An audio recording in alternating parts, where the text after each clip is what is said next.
Hello, my name is Alejo Stark, and I'm a rank and file member of GEO, the Graduate Employees Organization, which has been on strike for 5 weeks now. All right. Well, welcome everyone to another episode of Working People, a podcast about the lives, jobs, dreams, and struggles of the working class today.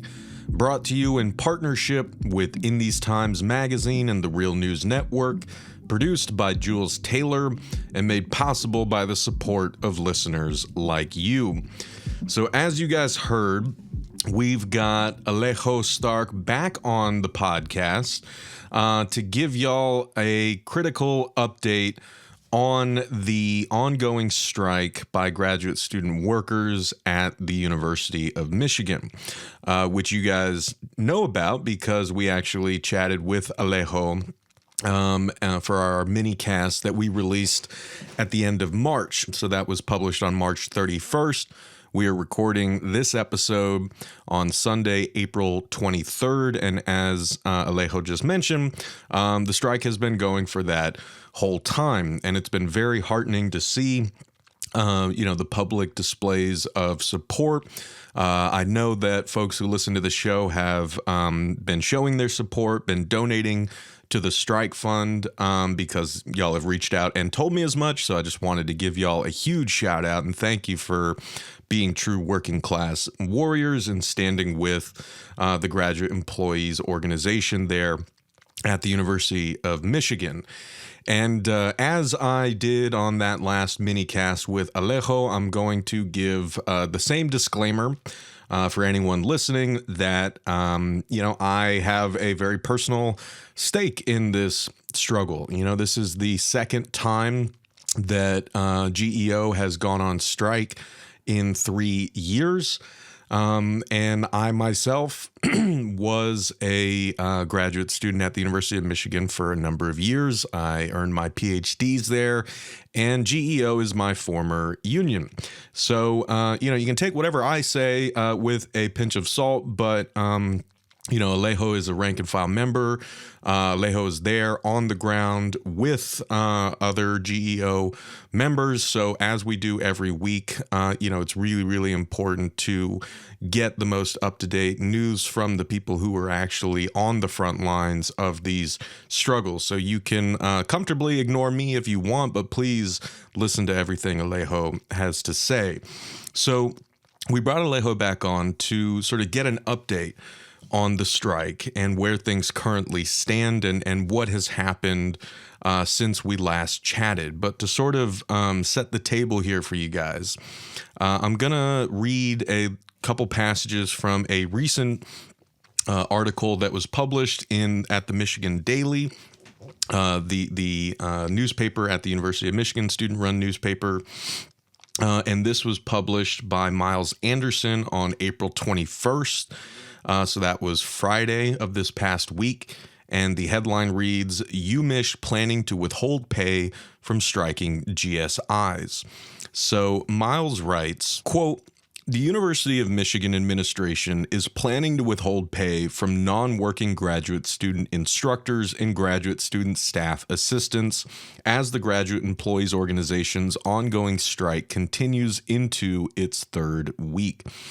This decision comes after a state judge ruled that GEO's strike violates their contract and recommended that the Michigan Employment Relations Committee order GEO back to work.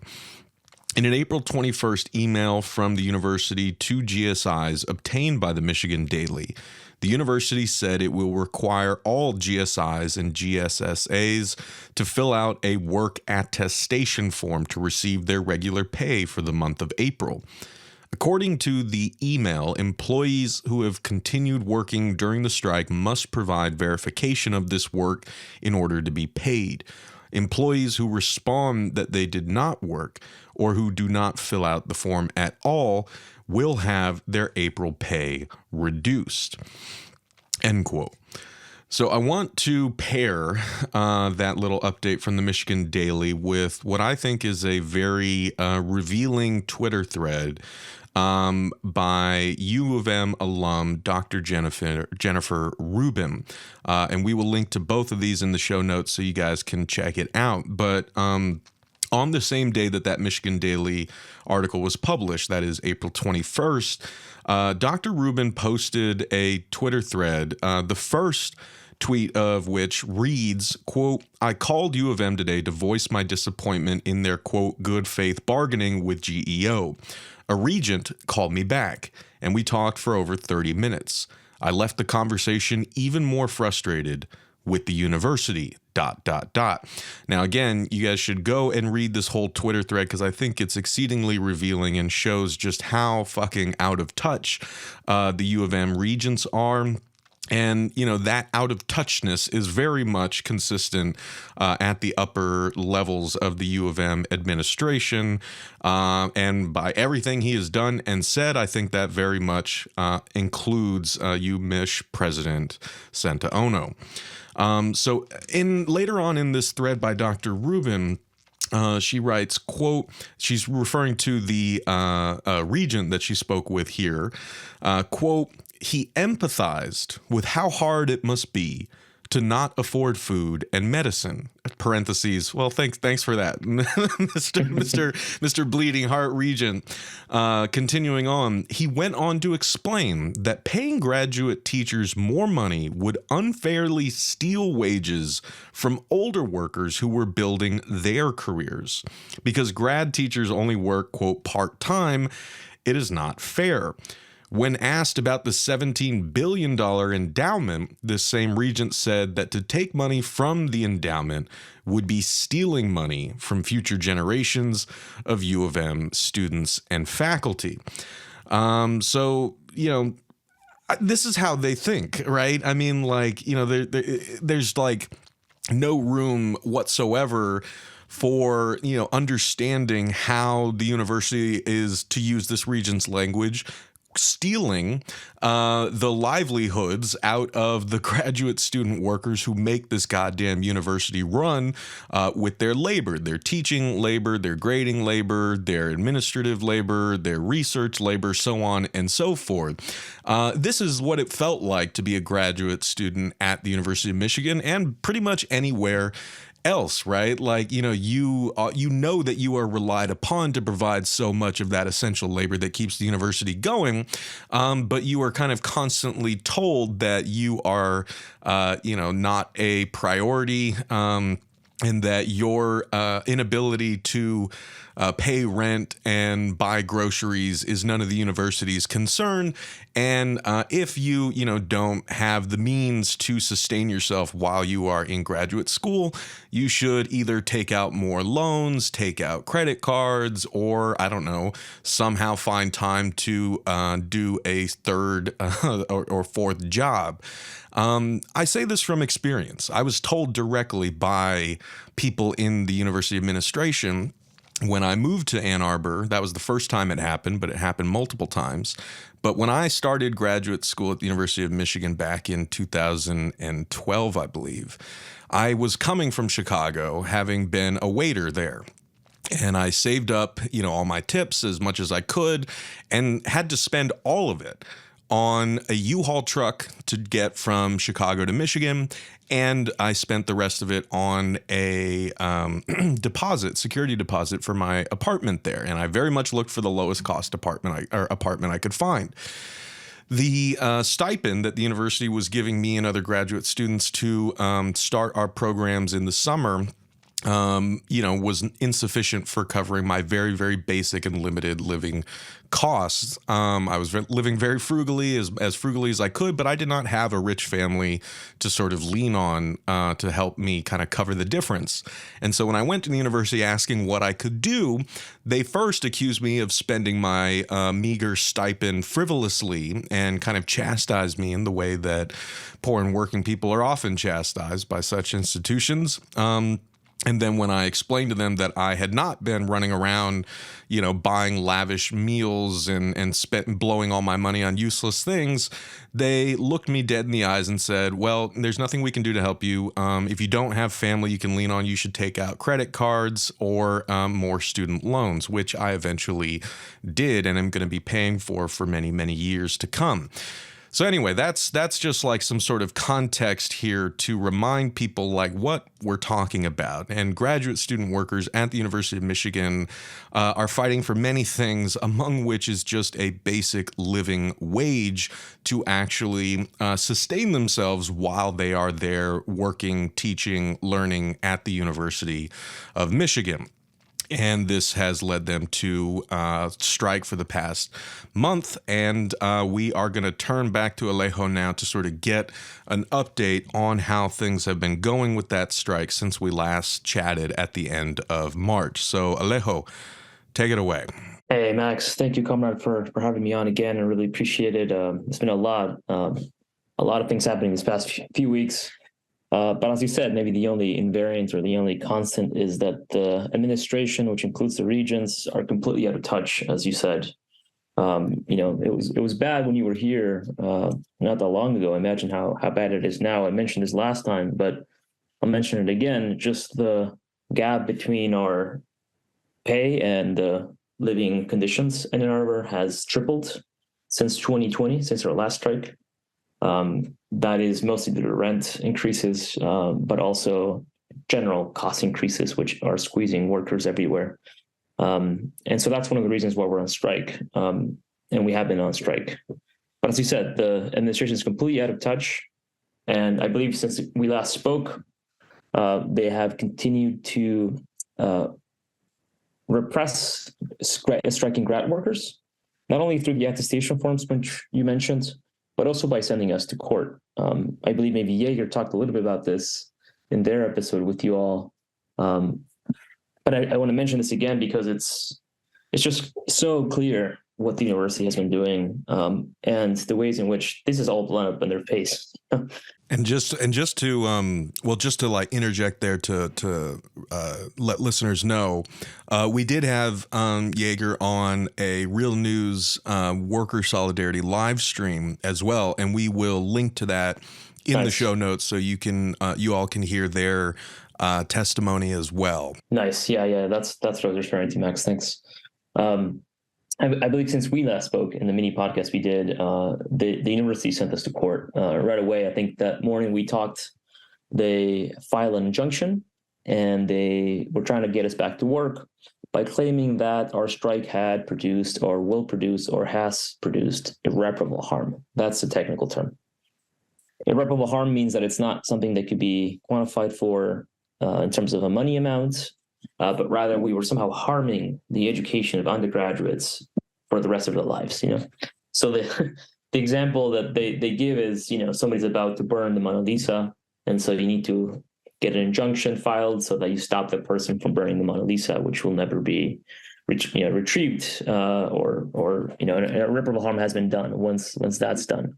And that's a very high legal bar, right, for the university. Nonetheless, that's the route the university took. And we went to court, and this was, I believe, on the 10th of April. And just, I don't want to sound arrogant, but just the level of incompetence of the witnesses the university paraded, and that wasted all of our time. We were there from 9 to 5. The university paraded associate deans of all sorts of schools, the School of Information, the School of Music, Theater, and Dance, professors from the School of Music, Theater, and Dance, a registrar, admin, as well as the chief of staff of the dean of the College of LSNA, the Literature, Science, and the Arts, which is the biggest faculty of the University of Michigan. And they've all had no clue who was actually on strike and who was on strike. So they had weeks to figure this out. They had the attestation forms that you mentioned, and they came to court and testified against us, and they still had no clue who was actually on strike.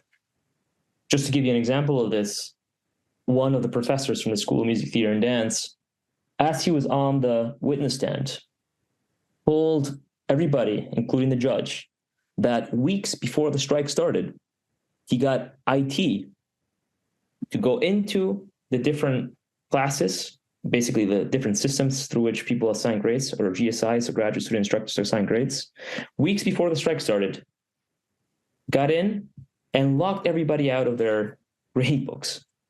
This is weeks before the strike, literally locked him out.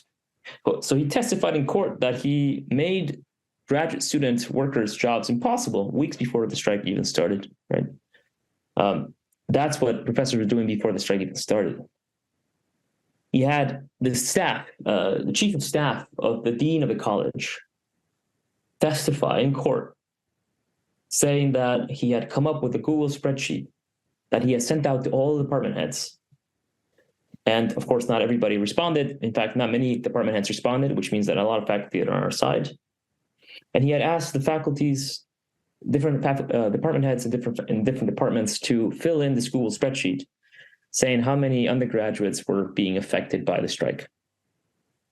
And as he is talking about this sheet that he had compiled, and the judge is looking over it, the judge asked him, did you make sure that the students you're counting here were not overcounted? This is the chief of staff of the dean of the college, one of the largest colleges, of LSNA, one of the largest colleges in the university.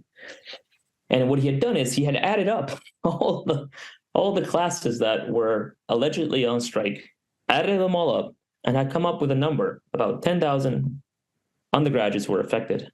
And the judge is like, did you even take care to make sure that you weren't overcounting classes? Like, maybe some students were taking multiple classes. Did you make sure that that wasn't in fact the case? And this dude is just like, he's just like a deer in the headlights, in front of the headlights. Wait, he like added up just the total enrollment for every class, but did not consider or did not include the possibility that the same student could take more than one fucking class. Exactly. And immediately our lawyer stood up and said, like, this can't be put in as evidence. And the judge just had to throw out this entire Google spreadsheet, because it couldn't count as evidence, because he hadn't done that discerning between different classes. This is, again, the chief of staff of one of the largest faculties in the University of Michigan. So everything just kind of flopped, right, in court. What's even more disgusting, maybe folks have seen this on Twitter already, is that the university lawyer, by the way, this is one of the lawyers with Butts Long, which is a law firm that also defended Snyder and his acolytes after poisoning an entire city, the city of Flint. This is the same law firm that the university chose to hire to sue us. A lawyer from this firm went on to say in court, while getting testimony from an undergraduate who chose to testify against us, she made the comparison that striking grad workers were like sexual abusers, and the undergrads were the ones being abused, such that they were not able to speak against the strike because they were afraid, like sexual assault victims are afraid of their abusers. Jesus, this is just the kind of just disgusting ways in which the university, its lawyers, its representatives sorted out, just a week after we talked, started to repress the strike, and they failed. I mean, the judge, Judge Kunke, Washington County judge, ruled against them, ruled that even though harm is effectively being done by the strike, because the strike is disruptive, that's the point of the strike, that's how workers have power, it is not irreparable harm. There isn't an irreparable harm being caused, and dismissed basically the argument for a restraining order on GO leadership. So that was a huge victory for us. That meant the strike could keep going.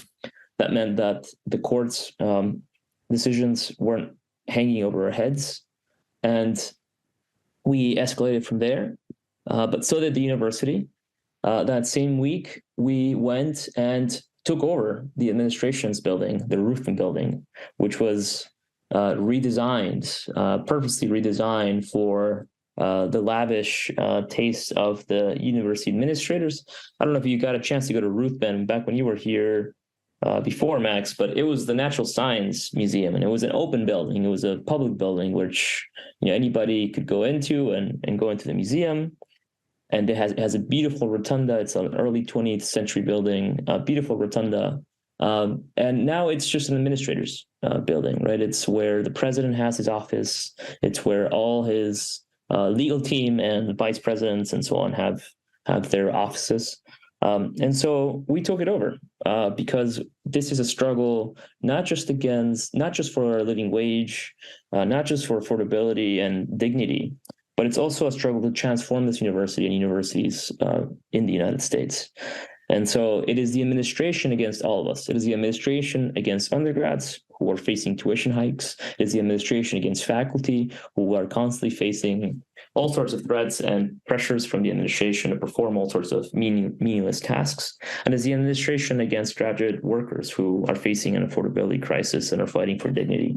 And so we said, we're going to take over the administration building. We're going to turn it into a space of encounter, a beautiful space where we can have dance parties. So we had a dance party inside the administration building. We brought in some huge speakers and danced for several hours. We dropped a huge banner that read "Geo Strike" in the rotunda.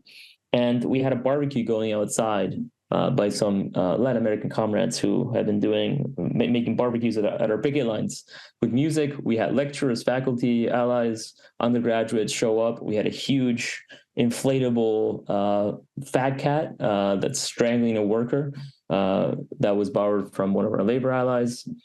So it was a lot of fun. It was a celebratory week, and it was symbolically also a way in which what we're trying to do really is change the administration, change the university, and take the university back from the administrators. The week after that, we saw what you're mentioning, the increasing retaliatory demands that we fill out attestation forms. And so the following Thursday, on April 20th, just this past week, the university threatened, to cut our pay. And so that same day, there was an abolition rally at the Diag, at the main central square of the university, to connect our ongoing struggle to get immigration protections for immigrants at the University of Michigan. I mean, and this is something maybe I didn't mention last time, and this is just how pathetic and how out of touch the university administrators are. We're merely asking them to codify protections for those who either have an international student status or are documented. And we want them to merely check whether or not ICE, when they come to campus, or if they come to campus, that they have a warrant, right? That's merely what we're asking them to do, among other things. We're also asking them to fund an unarmed, non-police emergency response program that's been developed by community members here in Washington County, and we want them to pay their fair share. So that's available for staff and students and graduate workers here at the University of Michigan. And that same day, the same day they docked our pay, President Ono, who makes $1 million a year, went out for dinner, and we saw that he was out for dinner, so we decided to ask him why he had docked our pay. And what did Ono do? Like the administration had done the week before, instead of mobilizing the courts, he mobilized the campus cops. So he called the cops on us after we confronted him. He ran out the back door like a coward. That's actually one of our chants. How do you spell coward? O-N-O. How do you spell power? G-E-O. Yeah. Nice. And he ran out the back door, went into his SUV with his bodyguards. And, again, as graduate workers confronted him about our docked pay, he called campus police on us well off campus. This was not in an in-campus location. This was in the downtown area of Ann Arbor. And the cops went out to shove me and shove a comrade aside. There's a video of me falling to the ground after a cop shoved me. And then he goes on to detain me and another comrade. The same day, the President Ono had docked our pay. So I was detained for a few minutes. This guy wanted me to go inside his car, potentially leading to an arrest. I don't know. But GEO comrades and other community members started gathering and started chanting, "Let them go, let them go." And we were let go. But I gotta say, it was very scary. It escalated very quickly. the cop pulled on my arm and brought me to my knees. So there's a video of me being arrested while I'm on my knees. And, I don't know what would have happened if we hadn't had that many GEO members chanting and community members chanting at the cops. Maybe both of us would have actually gotten arrested. But we weren't. We were detained and let go. And, once again, the amount of support, as you mentioned, has been tremendous. Overnight, I believe that our strike fund almost doubled just because of this incident and because of our docked pay. Faculty allies have come out in full force against the attestation forms and against them being asked to grade our classes. So the faculty senate, SACWA, submitted a letter to the administration saying that all the pressure that they're putting on them, the administration is putting on them to grade GSI's classes, graduate students' classes, is against their academic freedom and their capacity to, it's against our academic freedom, and it's actually, they're completely incapable of doing so because they haven't actually assessed, nor do they know our students, right? So they're not able to really make that assessment. So it seems like every single pressure point the university has tried to put on us has blown up. The courts, the cops, the attestation forms, getting faculty on their side. So I think it's just a matter of time before they cave and give us what we need, which is affordability and dignity for all grad workers here in Ann Arbor. Well, it is no easy task to sum up a month's worth of strike action in like 15 minutes or less, but I think you did a beautiful job. So thank you for that. And just huge shout out to everyone, yourself included, who mobilized to put pressure on this administration, right? I mean, because they're clearly hoping that they can comfortably ignore graduate workers' demands and remain at a sort of distance from the actual workers that they're trying to screw over. And so, go like you see the university president out about town, and workers like Alejo confront him and say like, yo, what gives? Like, what gives with your graduate workers not being able to afford rent, your graduate workers not being able to buy groceries, your graduate, your faculty kind of being pressured to be like McCarthyite snitches on their graduate colleagues who are on strike fighting for these basic dignity and affordability and so much more. Okay.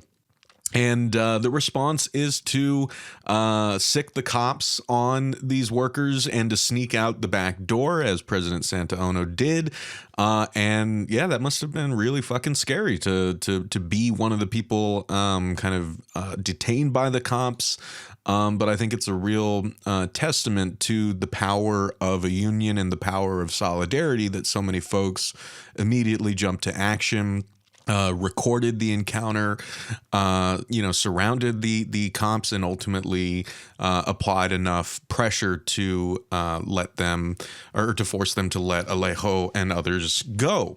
And so I think that that's a real important lesson for all of us to learn, right? I mean, those mottos that you hear from community organizations, unions, that we keep us safe and that an injury to one is an injury to all. I mean, those aren't just slogans, right? Those are, the ways that we need to live, the things that we need to live by, right? The ways that we need to kind of carry ourselves in order to win these vital struggles. And I wanted to just sort of ask you, Alejo, like kind of on the more positive side, I wanted to highlight kind of some of the things that you said there, because I think we've definitely covered, right, the overall shittiness and disrespect that not just graduate workers, as you said, but like the entire campus community is getting from this out of touch administration, including undergraduates, members of the public who come to campus, professors, graduate students, so on and so forth. So we mentioned earlier, right, that not for this podcast, but actually over at the Real News Network, where I've been hosting these worker solidarity live streams every month, where we bring together folks involved in different struggles from different industries around the country. And those have been, I mean, I've been really proud of those, and they've really kind of done a lot for keeping me sane throughout all of this. But the last one that we did, you know, we had folks on strike at the Pittsburgh Post-Gazette. We got an update from the Medieval Times strike in Buena Park back home in Southern California. And folks should also check out what the fuck is going on there, because management has been flying in scab workers to undercut the strike. And there was also video of people driving cars through the picket line, injuring strikers.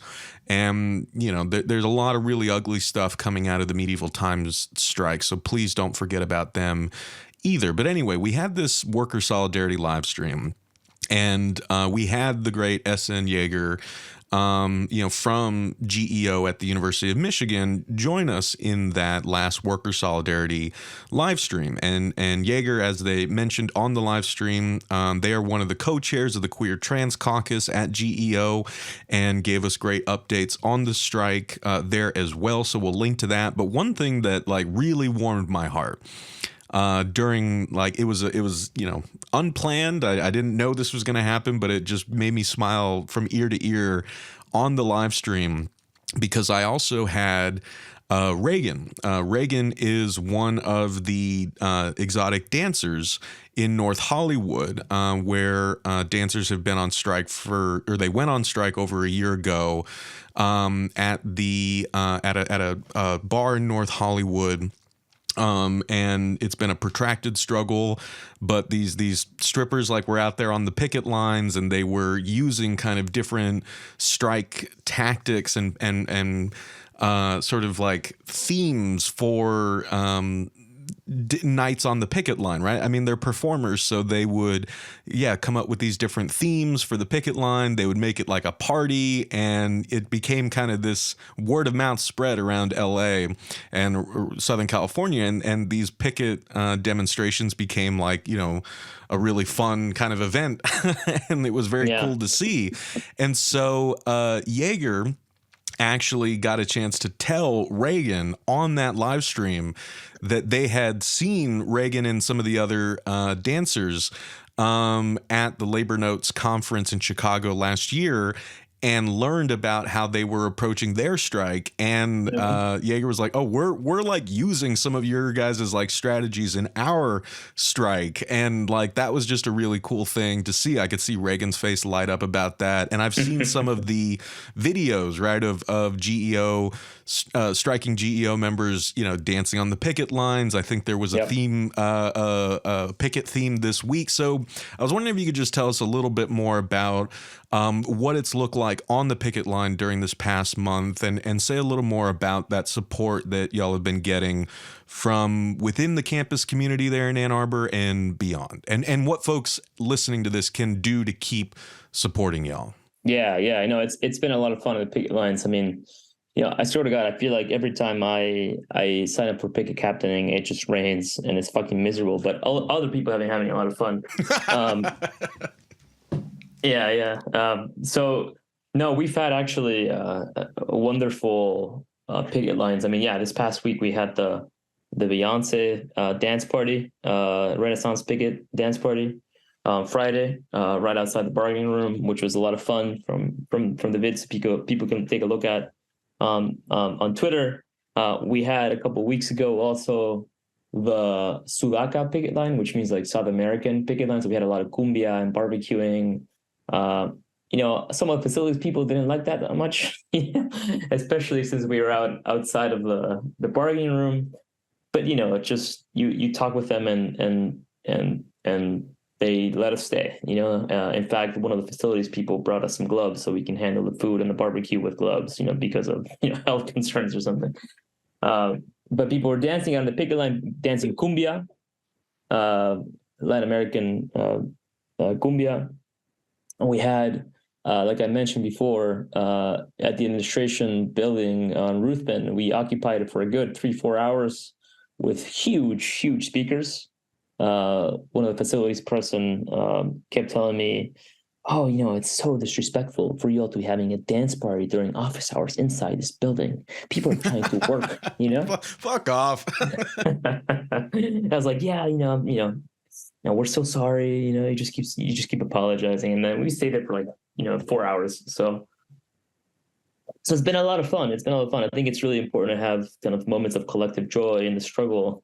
And that's part of what makes it stronger, right? That's part of what allows us to keep going, keep fighting in the face of so much repression, in the face of so much fear, right? Which is what the administration is trying to do at every step of the way, through the courts, through the cops, through the attestation forms, and having this collective joy, finding each other at the picket lines, finding each other at the general membership meetings, finding each other dancing collectively, is powerful. People feel empowered by that. People feel like they're a part of something, and that they can fight for what they're fighting for, and what they're fighting for is just.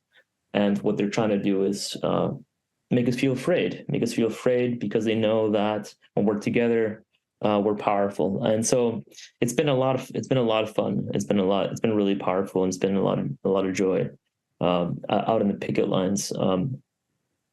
I think we've gotten a lot of support. In this past week, we had a really awesome event with comrades that were connecting the struggle against Cop City and our abolition demands. That was almost exclusively organized by community members here. That was part of our abolition rally on Thursday. So we're making broader connections beyond campus. Like I said before, our abolitionist demands are part of a framework that we've been following other unions as well, which is the framework of bargaining for the common good, right? We're not just bargaining for ourselves, we're bargaining for a broader community as well. And just to give a brief mention of this, our demand for a living wage, Max, is about a $32 million figure that we're asking for. Coincidentally, that is the exact same budget amount that the university spends on campus cops. So we think that these things are connected, right? These things are related. And so when we talk about affordability and dignity, it is affordability and dignity, not just for graduate workers, but for everybody as well, right? And I think we've seen that also in terms of the support that we've gotten from alumni like yourself, but others, as well as faculty and undergrads.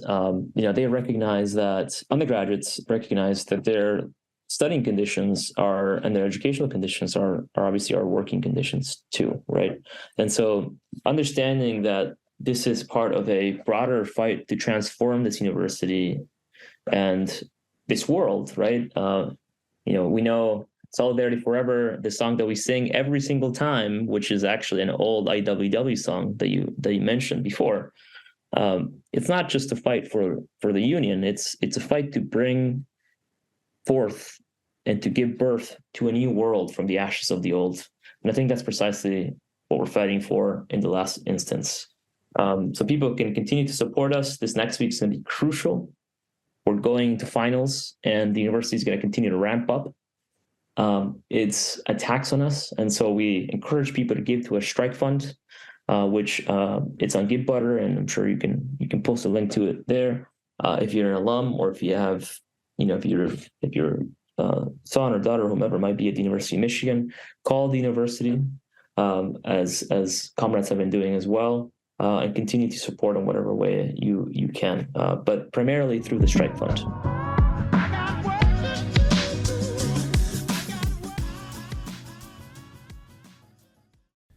Thank you so much for watching the Real News Network, where we lift up the voices, stories, and struggles that you care about most. And we need your help to keep doing this work, so please tap your screen now, subscribe, and donate to the Real News Network. Solidarity forever.